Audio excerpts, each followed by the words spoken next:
So hello everyone and welcome to today's video. आज की इस वीडियो में मैं डायोफेंटाइन इक्वेशन के बारे में बताने वाली हूँ कि उसको कैसे सॉल्व करते हैं, होता क्या है। And this is a part of IOQMN, RMO and NMTC junior, जैसे मैथ्स ओलंपियाड में ये काफ़ी बार पूछा जाता है। तो let's start about the equation. So a linear Diophantine equation होती क्या है? A linear Diophantine equation is an equation of the form, यही इक्वेशन आपकी, ठीक है, ax plus B Y equals to C equation है। कंडीशंस क्या है? ए एंड बी जो है इंटीजर्स होने चाहिए, ए बी सी इंटीजर्स होने चाहिए। And we want integer solutions for X and Y. जब मैं डायोफेंटाइन इक्वेशन की बात करती हूँ तो इसका मतलब ये है कि ए बी सी इंटीजर होने चाहिए, और आपको जो क्वेश्चन में पूछा होता है वो भी यही होता है, that you have to find the integral values of X and Y, ठीक है। So we need integral solutions only. So as you know, अगर मैं इसकी बात करूं तो ये है तो एक स्ट्रेट लाइन ही, राइट? ये एक स्ट्रेट लाइन है, linear equation in one variable ही है। अगर इस स्ट्रेट लाइन की बात करूं तो इसके कितने सॉल्यूशंस होंगे? ऑब्वियसली इनफाइनाइट सॉल्यूशंस होंगे। ये एक लाइन को रिप्रेजेंट करेगी और इस लाइन के इनफाइनाइट सॉल्यूशंस होंगे, बहुत सारे होंगे, right?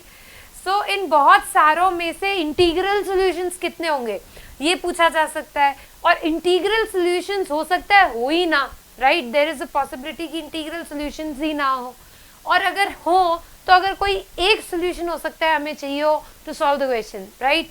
So in this video I am going to talk about कि अगर एक इक्वेशन आपको दी हुई है which looks like this, ax plus B Y equals to C, provided A B C should be integers, तब आप लोग, और you need integral solutions of X and Y, तब आप दो चीजें निकाल सकते हैं। वन, कोई भी एक इंटीग्रल सॉल्यूशन निकालना सिखाऊंगी।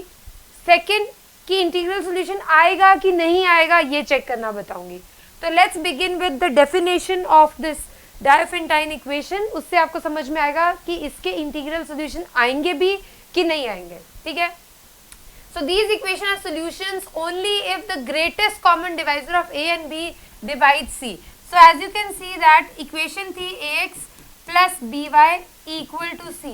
तो आपको क्या करना है? सबसे पहले A और B का GCD निकालना है, यानी कि HCF निकालना है, greatest common divisor, highest common factor आपको निकालना है, और उसको आपको C से डिवाइड करना है। मतलब C से चेक करना है कि क्या C इस HCF से डिविजिबल है कि नहीं है। अगर ये C इस HCF से डिविजिबल है तो इसके इंटीग्रल सॉल्यूशन आएंगे, ठीक है।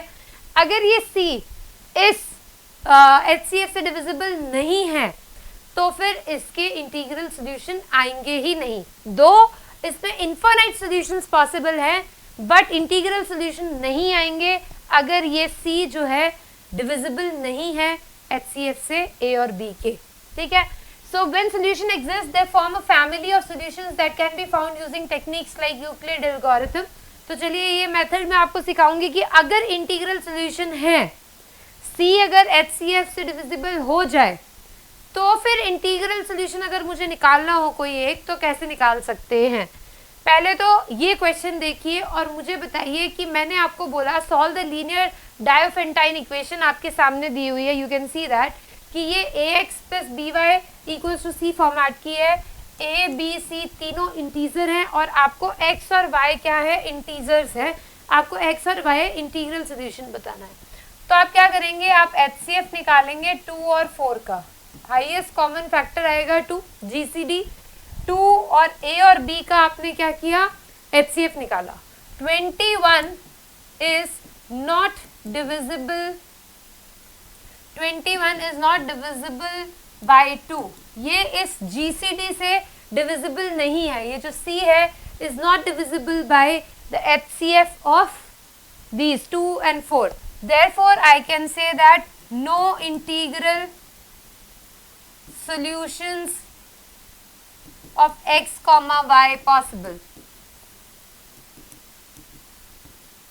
मतलब कोई भी इंटीग्रल सॉल्यूशन पॉसिबल नहीं है। मुझे कैसे पता चला? क्योंकि 2 और 4 का जो HCF है वो कितना है? 2, और ये जो 2 है 21 जो आपका C है वो 2 से डिविजिबल नहीं है, तो इसका इंटीग्रल सॉल्यूशन आएगा ही नहीं। तो यही क्वेश्चन खत्म हो गया। So this can be use multiple times bye Diophantine equation है, तो आप देख के बता सकते हैं कि इसके इंटीग्रल सॉल्यूशन आएंगे कि नहीं आएंगे, right? Moving on to the next, solve the linear diophantine equation. अब ये जो इक्वेशन है इसको चेक करते हैं, 47x plus 30y equals to 1।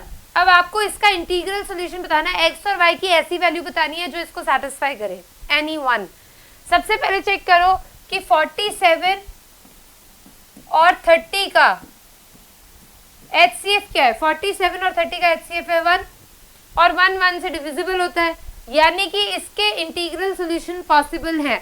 This C is divisible by the HCF of 47 and 30, that means integral solution of this equations are possible.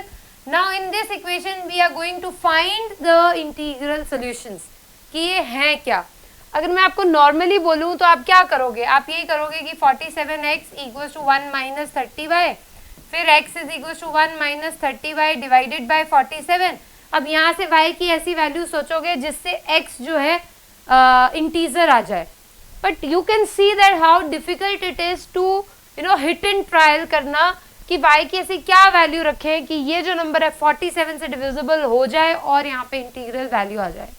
So obviously it is very difficult to solve this equation. So there is a method which you can use. What you have to do, क्या करना है, आपको इस 47 और 30 को पकड़ना है, ठीक है, और इसको आपको यूक्लिड डिवीजन लेमा आता है, dividend equals to divisor into quotient plus reminder की फॉर्म में हमको इसको लिखना है, ठीक है। तो मैं 47 को लेती हूँ, 47 इज इक्वल्स टू 30, ये दो नंबर लेने हैं, 47 30 इंटू 1 प्लस 17 ऐसे लिख सकते हैं। 47 को क्या लिख सकते हैं, यूक्लिड डिवीजन लेमा में अगर 40 और 30 को मैं करूं तो कैसे लिख सकते हैं, 47 इक्वल्स टू 30 इंटू 1 प्लस 17। अब मैं इस 30 को यहाँ पे डिविडेंड बना लूंगी और इस 17 को रिमाइंडर को मैंने यहाँ पे लिख दिया, डिवाइजर बना दिया। अब 17 इंटू 1 ही आएगा, 17 इंटू 1 प्लस 13 ही लिखना पड़ेगा, तभी ये 30 आएगा, 17 इंटू 1 प्लस 13, तो इसको लिख दिया। अब 17 को यहाँ पे ले आओ और 13 को यहाँ पे ले आओ, तो अब बताओ 13 को हम क्या लिख सकते हैं, 13 इंटू 1 ही लिखना पड़ेगा प्लस 4, राइट। अब 13 यहाँ पे ले आओ और 4 यहाँ पे ले आओ, तो यू नो दैट 4 3 are 12 होता है, तो अब यहाँ पे 3 लिखेंगे प्लस रिमाइंडर कितना लिखेंगे हम लोग 1। अब इसके बाद हमको करने की जरूरत नहीं है क्योंकि यहाँ पे 1 आ चुका है, राइट, इससे छोटा और कर नहीं सकते। तो ये हमारे पास इक्वेशंस बन गई, ठीक है। अब मैं इनको नेमिंग कर देती हूँ, इक्वेशन 1, इक्वेशन 2, इक्वेशन 3, इक्वेशन 4, ये सारी कर दी। करने के बाद में what we have to do, ये जो वैल्यू है सेकंड से इसमें रखनी है, यहाँ से यहाँ पे रखनी है, यहाँ से यहाँ पे, मतलब we have to first of all we have to write these in a different way and ये 1 4 13 17 की वैल्यू निकालेंगे और फिर एक इक्वेशन को दूसरी इक्वेशन में सब्स्टिट्यूट करेंगे। तो लेट्स सी कैसे करेंगे। सबसे पहले मैं इसी इक्वेशन को, ठीक है, आई एम जस्ट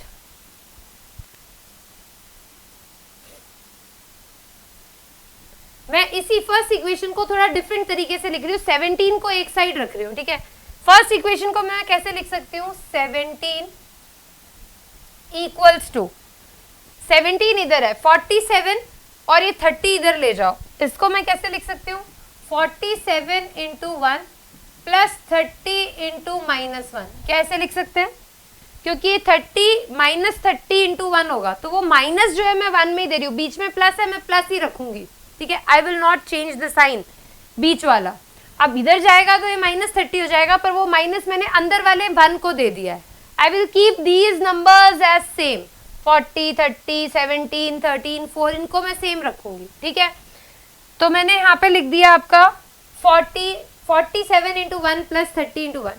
सेम तरीके से मैं इस 13 को लिखूंगी, 13 की वैल्यू क्या आएगी, 30 इंटू 1 और प्लस 17 इंटू माइनस 1, ये इधर चला जाएगा, तो I can write 13 is equals to 30 into 1 plus ये वाला इधर जाएगा, 7 माइनस में जाएगा तो 1 की जगह माइनस हो जाएगा, सो it is 17 into minus 1। In the same way मैं थर्ड इक्वेशन के 4 को कैसे लिखूंगी, 17 इंटू 1 प्लस 13 इंटू माइनस 1, ठीक है, 13 इंटू माइनस 1। सेम इस 1 को मैं कैसे लिखूंगी, 1 इज इक्वल टू ये 13 इंटू 1 प्लस 4 इंटू -3, क्योंकि यहाँ पे ये 3 है, इधर जाएगा तो क्या आ जाएगा -3, तो ये हो गया। अब मैंने आप लोगों को यहाँ पे दिखाया कि I have written these Euclid division lemma, मैंने यहाँ पे लिखा और उसके बाद मैंने हर रिमाइंडर को इस फॉर्मेट में लिखा। अब क्योंकि अल्टीमेटली मुझे इस फॉर्मेट में आना है तो मैं यहाँ से थर्ड इक्वेशन से सब्स्टिट्यूट करना स्टार्ट करूंगी, ठीक है, वैल्यूज को। यू कैन सी हियर कि ये इक्वेशन पकड़ लो, लास्ट वाली जो आई है ये इक्वेशन पकड़ो, इसमें इस 4 की वैल्यू इसमें डाल दो, यहाँ पे 4 लिखा है, इस 4 की वैल्यू यहाँ से निकाल के इस इक्वेशन में डालते हैं, ठीक है। सो 1 इक्वल्स टू 13 इंटू 1 प्लस इस 4 की जगह पे क्या डालेंगे 17 इंटू 1 प्लस 13 इंटू -1, ये मैंने डाला 4 की जगह और बाहर -3 है, ठीक है। तो इस 1 को कैसे लिख सकते हैं 13 इंटू 1 प्लस, अब ये जो -3 है ना ये मैं 17 के साथ मल्टीप्लाई नहीं करूंगी, अंदर वाले के साथ करूंगी, I will keep these reminders same, ठीक है। So plus 17, 1 into -3 is -3 plus ये जब मल्टीप्लाई होगा 13 इंटू -1 इंटू -3 इज +3, ये मैं चेंज कर रही हूँ, बाकी ये सब प्लस में ही रख रही हूँ, ठीक है। यहाँ से 1 equals to 13 into 1, 13 into 4, 13 into 3, तो ये आ जाएगा 13 इंटू 4 प्लस 17 इंटू -3, ये आ गया। अब मैं ये वाली इक्वेशन यहाँ पे रखूंगी, ठीक है, ये 13 की वैल्यू यहाँ पे रखूंगी, अगेन सेम चीज हम लोग रिपीट करेंगे।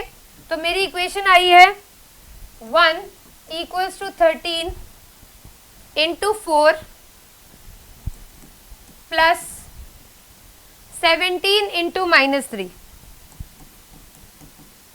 अब मैंने ये जो 13 की वैल्यू है ये वापस इधर सब्स्टिट्यूट की, which is 30 into 1, 17 into -1, 30 into 1 plus 17 into -1, ये मैंने 13 की वैल्यू सब्स्टिट्यूट की है, बाहर 4 एज इट इज है plus 17 into -3, right.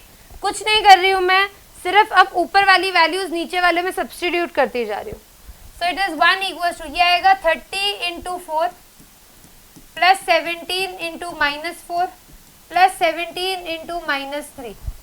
Now again I will combine these two, 1 equals to 30 into 4 plus 17 into -7, ये आ गया।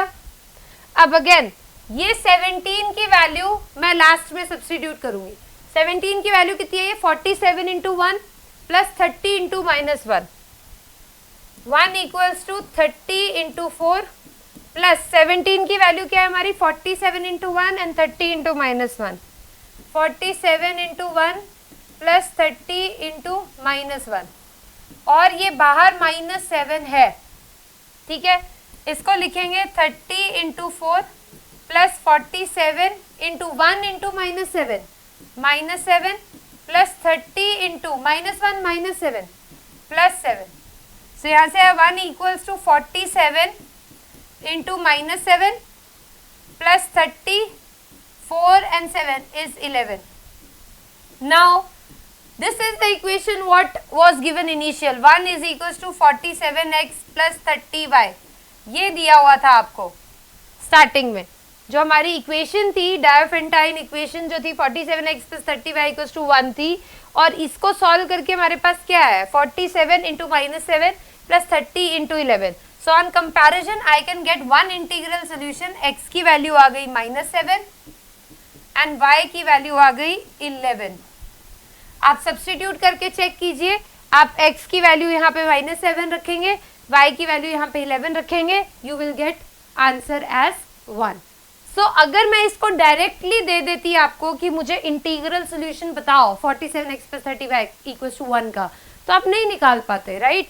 और वरना निकालते तो बहुत टाइम लगता। अभी मैंने समझाया इसलिए लग रहा है कि टाइम लगा, but this is a very easy task, we just use Euclid division lemma algorithm और उसका यूज करके हम लोगों ने इक्वेशन सॉल्व की। This is how this equation is solve. और अगर उसका कोई इंटीग्रल सोल्यूशन नहीं है तो इस जैसी इक्वेशन देख के पता चल जाएगा कि अगर a और b का HCF जो है, ये जो c नंबर है, ये जो c होता है, ये अगर a और b के HCF से डिविजिबल नहीं है तो उसके कोई भी इंटीग्रल सॉल्यूशंस नहीं आएंगे। So hopefully, I guess everyone, this Diophantine equation is clear to everyone. Please do like and subscribe the channel and do register on my website niharikajayani.com and olympiadschool.in. Description में link दिए हुए हैं, बहुत सारे recorded courses हैं various olympiads के, SOF, IMO के, NMTC के, आईक्यूएम के, आरएमओ के, and all these are with test series as well. बहुत सारा मटेरियल है, so do visit the website in the description and do register on the website and do join the recorded courses and the live webinars and all that. So thank you so much. Do like and subscribe. Take care. See you in the next video.